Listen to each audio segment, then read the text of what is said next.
Good morning, students. Now here is a video for your revision of chapter 2, and the name of the chapter is Nutrition in Animals. Okay, now in the previous chapter we have learned about the nutrition in animals, in nutrition in plants. Now we will learn about the nutrition in animals. You know that animals are dependent on the plants for their food. That's why they are known as heterotrophs, and the mode of nutrition by which they take nutrition in them, that is known as heterotrophic mode of nutrition. Okay, that means they divide the complex organic matter which they take from the plants into simpler substances by the process known as digestion.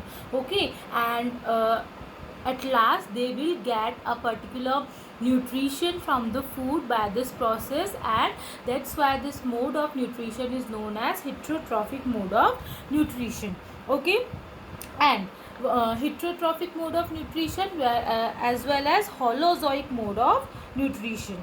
Okay, now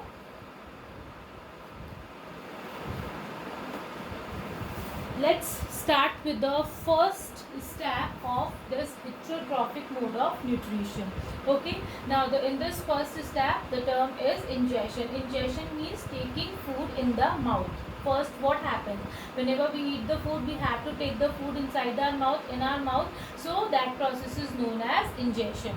Then we will start chewing the food in our mouth, and then that food will get divided into the smaller particles or simpler substances, and then it will move towards the stomach or in the digestive system for the process of digestion. Okay, in the digestion process the food get digested. Then after the digestion the nutrients will get absorbed. Absorption means the nutrients during the process of digestion, whatever nutrients are released, that nutrients will get absorbed by the body by the process known as absorption, or we can say it is one of the step in this mode of nutrition. Then when the body will get absorb all the nutrients, then that nutrients will help in the or will get utilized for the other body processes. Okay, various body processes that are like respiration, digestion, further digestion, or like excretion, or many more like processes, and that process is known as assimilation. That means utilization of the nutrients for the further life processes. And in that process, after the utilization or whatever waste will there in the body, that will get released out from the body by the process of egestion. So ingestion means inside, means the nutrients or the food items will get inside in our body, and egestion means it will get released out from our body. Okay, so this is the whole we can say a flow chart of this heterotrophic mode of nutrition. Now about this, this will be the same steps in all the types of animals, whether it will be a unicellular animal or a multicellular animal.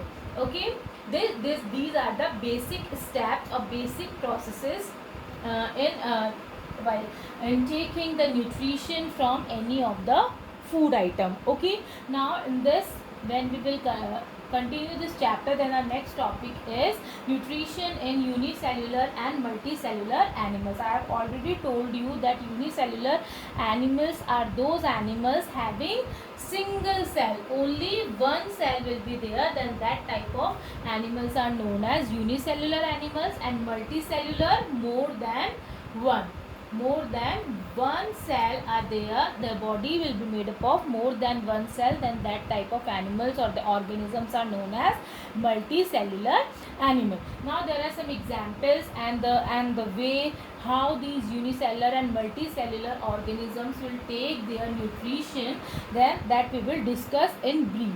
In unicellular animal, mainly amoeba and paramecium are the two organisms which take the food items. And how, as you know that the amoeba do not have a specialized body structure, so what it do, it takes the food item through false body structure which come out nearby the food, and then it engulf or it takes it inside the uh, with the help of a specialized structure known as pseudopodias. Okay, and then it will get into the body through food vacuole. In that food vacuole, all the food items will get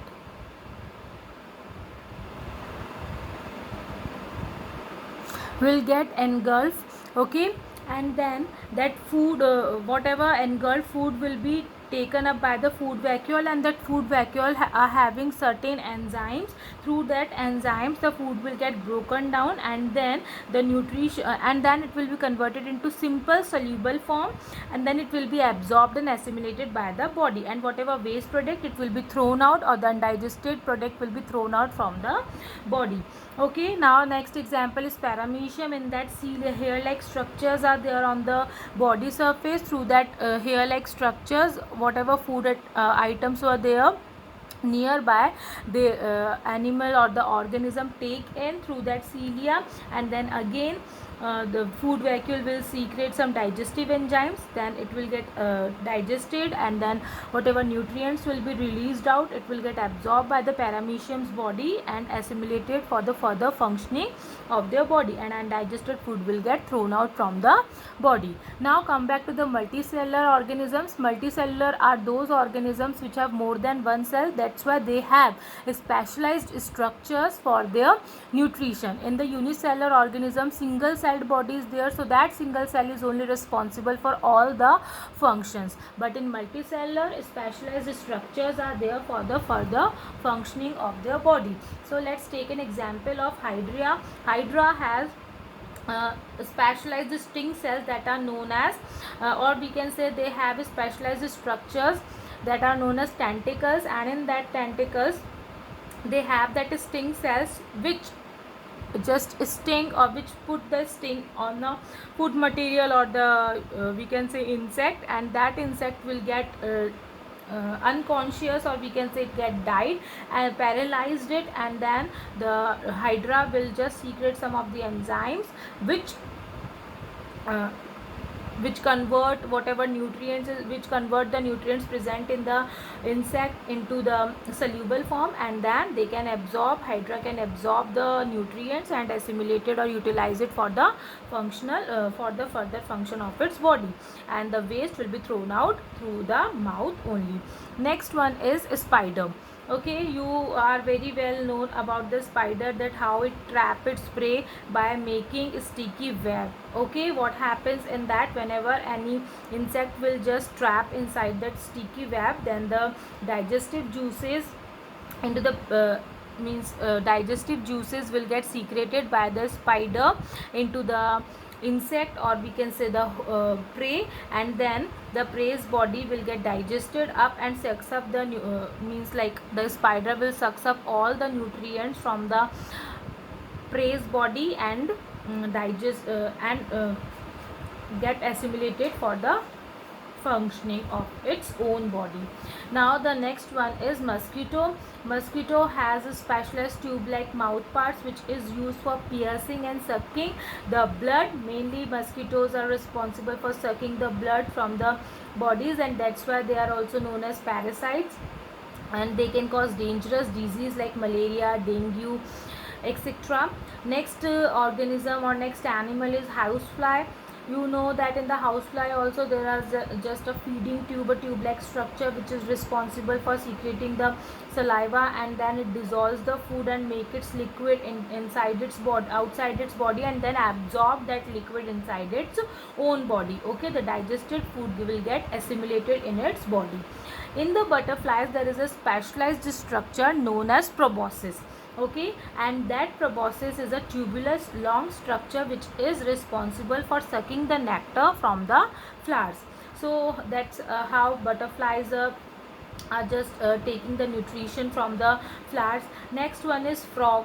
Okay, then what happens in the frog, you know that frog have is long and sticky tongue, and whenever it just feels that there is a prey nearby, it just elongated its tongue, sticky tongue, and then its tongue will get like we can say the food or the prey which it will get stick to the frog's tongue, and then it will get broken down into its digestive system with the help of digestive juices.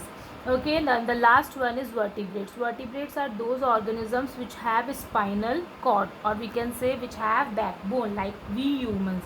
As we are very well developed, so we have specialized body structures or body organs which is responsible for taking the nutrition from the food items. Okay, and that whole system is known as digestive system, which is responsible for taking the nutrition from the food. Now, nutrition in humans, as we have done with the nutrition in animals, whether it will be unicellular or a multicellular, now we will learn about the nutrition in humans. So in the humans, there is a system which is responsible for taking the nutrition from the food items, that is known as digestive system. And this digestive system is consist of so many organs, so many glands, and collectively it will be known as digestive system. In that digestive system, there is a canal, or we can say there is a tube, that is known as alimentary canal or alimentary gut, which consists of a long tube like structure. Okay, and it will that long tube starts from the mouth till anus. Okay, so that's why it is also known as alimentary canal or alimentary gut. Okay, digestive gut. So this alimentary canal is consists of mouth, then esophagus, then stomach, small intestine, large intestine, rectum, and anus. So first of all, from the mouth the food will get ingested through the mouth, and that process is known as ingestion, that we have discussed earlier. When the whatever food we take inside our mouth, it will get chewed up in our buccal cavity, in which the teeth are present, and then that food will get mixed with the saliva, and it will form a bolus. Okay, when the chewed food will get mixed with the saliva, then it will form a bolus, and this whole process is known as mastication. Okay, whenever we'll chew the food and when it will get mixed with saliva, then that process is known as mastication, and the material which is formed, or the substance which is formed, that is known as bolus. Okay, teeth are very hard structures, and they are present in their sockets, and that's why, and they are of means in our lifetime we got two sets of teeth, that is the temporary and the permanent teeth. Okay, temporary teeth are also known as milk teeth, and they are 20 in number. When we are just 2 years and a half, then these teeth starts to arise, and at the age of 6 they starts to fall down. Okay, and instead of that, in place of that, we got the permanent teeth, which are very sharp and very hard, and they are 32 in numbers. And that permanent teeth are of 4 types, that are the incisors, canines, premolars, and molars. Okay, these 4 types of teeth are very much of use. Like incisors are very sharp, and they are helpful in cutting and biting. Next one is the canines. They are also very sharp and pointed, and present side to the incisors, and they are also very helpful in tearing the food. And next one is the premolars. The premolars are very broad and flat, and they are helpful in chewing and grinding the food. And the last one are molars. They are present at the back of the mouth and helps to chew the food. Okay, so it is very important to brush our teeth daily, because they are very important. If any bacteria or any germs will attack on them, then they will get spoiled, or we can say it will not, or we can say that they will just convert the leftover food into acid, and it will leads to tooth decay. Okay, so we should always take care of our teeth. And inside a buccal cavity, you will see a muscular organ, that is known as tongue, which is responsible for tasting the food, and your your tongue is completely covered with the taste buds, which help you to taste different kind of taste like sweet, sour, salty and bitter. Okay, and it also perform many functions. First is like tasting the food, next it also helps in mastication of food and swallowing as well as speaking. When you speak, you need your tongue. If your tongue will not be there, you will not be able to speak. Okay, so in the buccal cavity there is a liquid, or we can say, I told you that the food get chewed and then it will get mixed with saliva. So saliva is a watery liquid. From where it comes from? It comes from the salivary gland. About the salivary gland we will learn in detail later on. Okay, now the next part, by which we can say the next step of the food from mouth to the food will come to the esophagus. This esophagus is actually a tube-like structure which does not have any function in the digestion. The main function of esophagus is to transfer the food from mouth to stomach. Okay, and this transfer will takes place in a wave-like movement that is known as peristalsis. This wave-like movement is known as peristalsis, and then the and term, we can say the and part of this esophagus will lead to stomach. Now the food from the mouth transferred to the J-shaped muscular bag-like structure that is known as the stomach. Here the partial digestion of food takes place. Okay, in the food, in the stomach there are certain kind of acids secreted, as well as the mucus is there, and some other gastric juices are also present which helps in the digestion of food. Then after partial digestion in the stomach, the food will get transferred to the small intestine, and in the small intestine complete digestion of food will take place through so many types of juices like the pancreatic juice and the bile juice, which gets secreted by the different types of glands that we will learn later on. And then that digested food will get means whatever here in the small intestine complete digestion of food takes place, but then also if some undigested food will be left behind, then that undigested food will get transferred to the large intestine. And what will happen over here in the large intestine, the excess water which is present in the undigested food will get reabsorbed by the body, and then a semi-solid or almost solid waste will now move to the last part of the large intestine that is known as rectum, and this rectum will ended up in the anus, and through anus the undigested food in the form of feces, or we can say the waste, is thrown out from your body. Okay, and this waste contains roughage, that is cellulose and fibers, and this roughage will add bulk to the waste product which get eliminated out from our body. Okay, now the next topic is about the glands. As we have learned or we have discussed in very brief that in the buccal cavity there are certain types of glands which secrete the saliva. Then these glands are known as salivary glands. So first type of gland are known as salivary gland. There are 3 pairs of salivary gland in our buccal cavity. How many pairs? 3 pairs. And these 3 pairs of salivary glands secrete saliva in our buccal cavity, which is responsible for mixing the food item, or in chewing the food, in grinding the food properly. And the major function of this saliva secreted by salivary gland is to digest the carbohydrates in the mouth itself. Okay, maximum digestion of carbohydrate will take place in the mouth only through the saliva. Now the next type of gland is liver.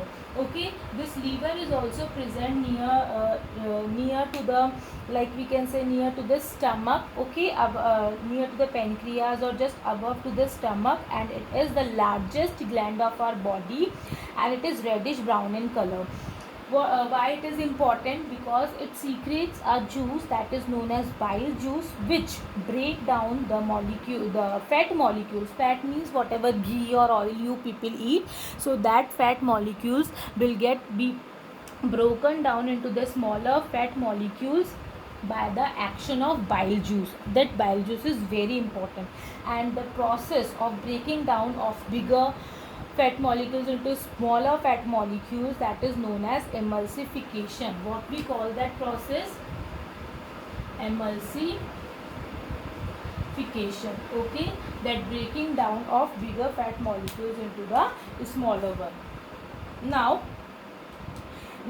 whatever bile juice will get secreted by the liver, the excess of it will get, means the liver will secrete large amount of bile juice. Okay, so the excess bile juice will get stored in a special structure which is present in the liver only, that is known as gallbladder. Okay, that is known as gallbladder, and this gallbladder will release the bile into the small intestine through a duct, through a tube-like structure that is known as bile duct. Okay, now the last gland is pancreas. Okay, this pancreas is the second largest gland in the human body. First gland, I told you, the largest gland is liver, and the second largest gland is known as pancreas. This pancreas is the second largest gland in the human body, and it secretes pancreatic juice, which is also responsible for the digestion of carbohydrates, proteins and fats. Now I am again repeating, saliva is responsible for breaking down of carbohydrates into sugars. Bile juice is responsible for breaking down the fats into fatty acids plus glycerol. Fats are the bigger fat molecules, and then it will get broken down into the smaller fat molecules, and it will become fatty acids and glycerols, and that whole process is known as emulsification. Then the fat will get converted into fatty acids and glycerols. And the last one is pancreatic juice secreted by pancreas.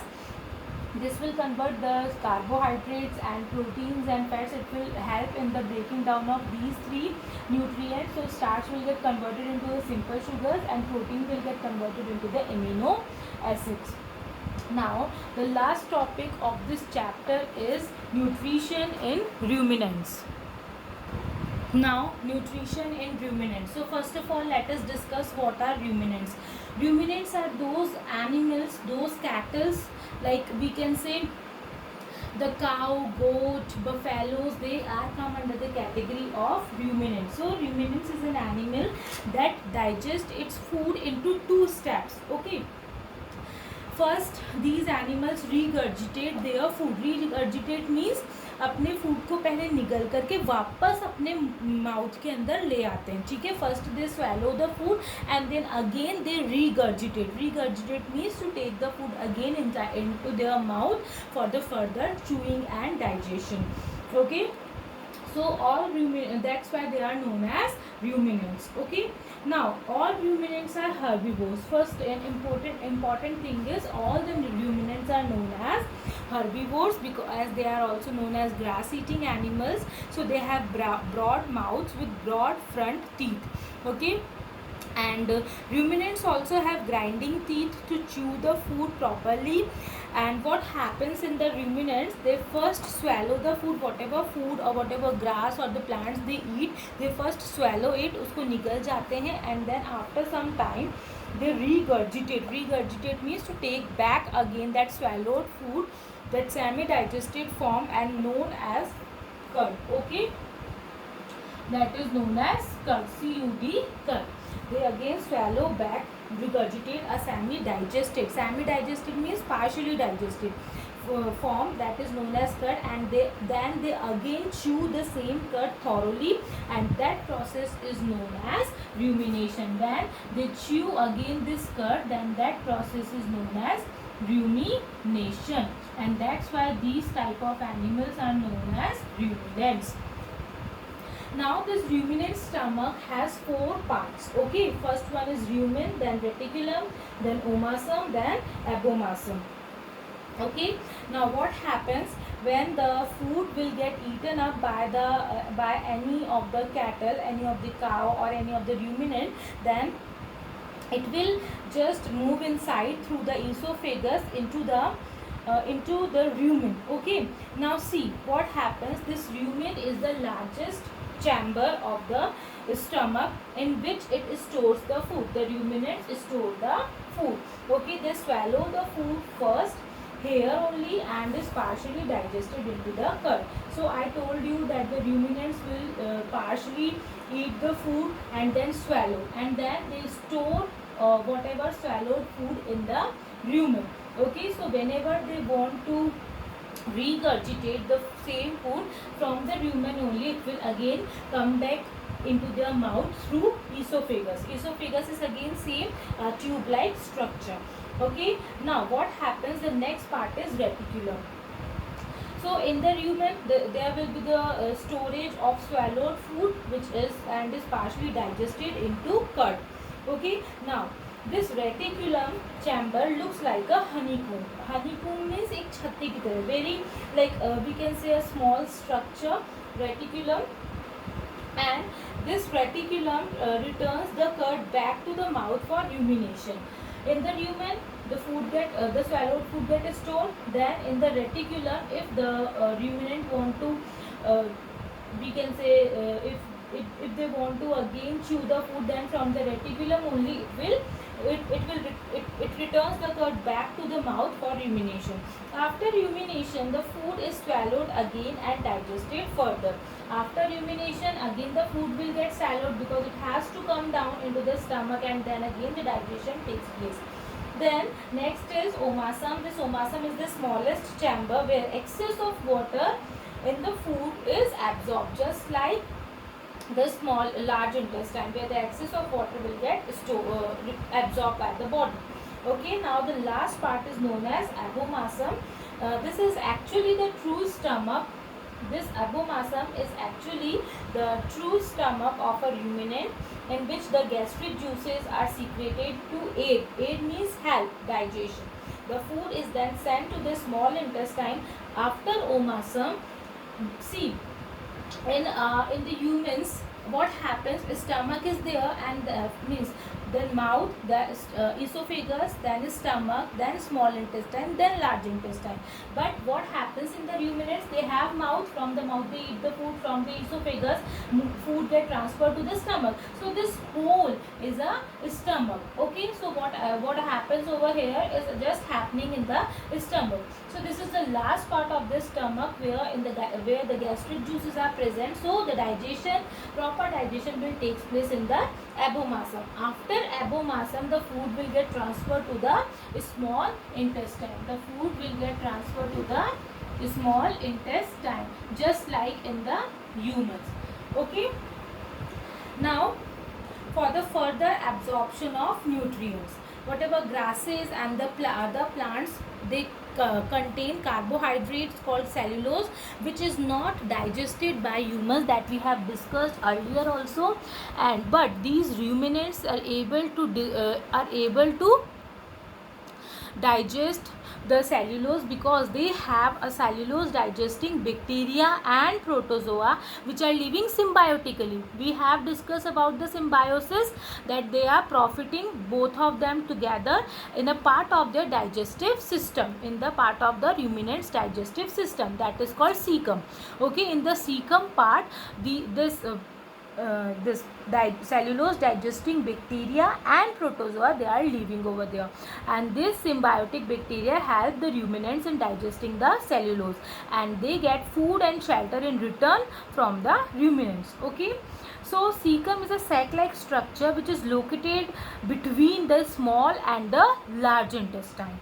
Fine. In fact, it is also considered to be the beginning of the large intestine, as it is present in between the small and the large intestine. So we can also say that it is at the beginning of the large intestine or at the ending of the small intestine. So this is the part which known as cecum in the ruminants.